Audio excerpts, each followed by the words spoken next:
Louvado seja nosso Senhor Jesus Cristo. Querido povo de Deus, homilia diária, quinta-feira, 19ª semana do Tempo Comum. Evangelho de São Mateus, capítulo 18, versos 21 ao capítulo 19, versos 1. A igreja celebra hoje em sua liturgia o dia de Santa Clara, uma grande santa do século XIII, contemporânea de São Francisco de Assis e motivada profundamente por ele mesmo a viver a santidade.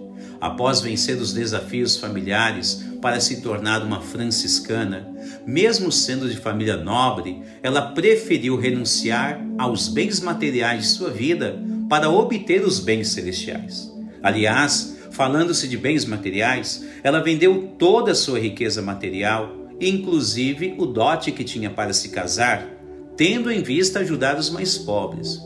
Assim como franciscana e mais tarde como clarissa, obteve de Deus muitos milagres em vida e após a sua morte em 1253, sua canonização foi oficializada 2 anos após. Já no corpo da liturgia de hoje, de um modo geral, existem alguns pormenores que se identificam tanto com os filhos da igreja, como e principalmente com a vida de Santa Clara, como por exemplo, os acontecimentos narrados na primeira leitura, que anunciam um momento de duras provas na vida dos filhos da antiga aliança. Naquela ocasião, aproxima-se uma nova deportação que se refere ao povo de Jerusalém, um novo exílio. Por isso, vemos uma ação toda simbólica a partir da fala e gestualidade de Ezequiel na primeira leitura.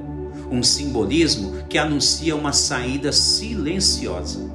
Podemos enxergar tal ação na vida de todos os filhos da igreja, sabendo que foram todos deportados do céu a partir da exclusão de Adão e Eva, quando cometeram pecado contra o Senhor.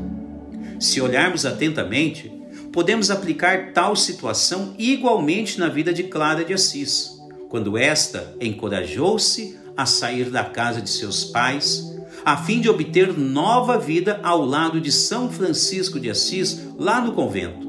Notem que tanto a leitura de Ezequiel como o exemplo de Clara de Assis pode ser agradável a Deus quando se vive algo verdadeiro para o Senhor. Embora estejamos falando aqui de tempos muito diferentes, mesmo assim, Ezequiel é obediente à voz de Deus. Clara igualmente assim o faz. Na atualidade, cada pessoa também pode assim o fazer, se desejar ter nova vida a partir das promessas messiânicas. No início, é bem verdade. Parece complicado executar algo que Deus pede a cada pessoa. No entanto, quando se tem coragem e ousadia, como Ezequiel, como Clara de Assis, Deus auxilia em todo o tempo. As pessoas não deveriam ter medo ou receios em fazer tudo o que Deus pedir. Outro detalhe importante a ser bem observado é a realidade do Evangelho, quando Pedro apresenta uma questão a Jesus, perguntando quantas vezes deve acontecer o perdão na vida das pessoas. O próprio Pedro busca limitar essa ação instituída por Deus, dizendo se é preciso perdoar somente 7 vezes. Jesus aproveita a questão para instruir os seus discípulos através de uma parábola que tem um fundo escatológico, ou seja, uma visão sobre o final dos tempos. Jesus conta uma parábola sobre um empregado que devia muito ao seu patrão. Este, por sua vez, pediu perdão sobre a sua dívida e foi totalmente perdoado. O mesmo empregado tinha um devedor com valores muito menores em relação ao que ele devia ao seu patrão. Contudo, tal empregado, ruim, perverso, ganancioso, com o coração duro, não quis perdoar a dívida de seu amigo. Então, este foi levado de volta por seus amigos à presença do patrão. Sabendo que ele não quis perdoar a dívida de seu semelhante, o patrão indignou-se e mandou prendê-lo pois havia perdoado toda a sua dívida.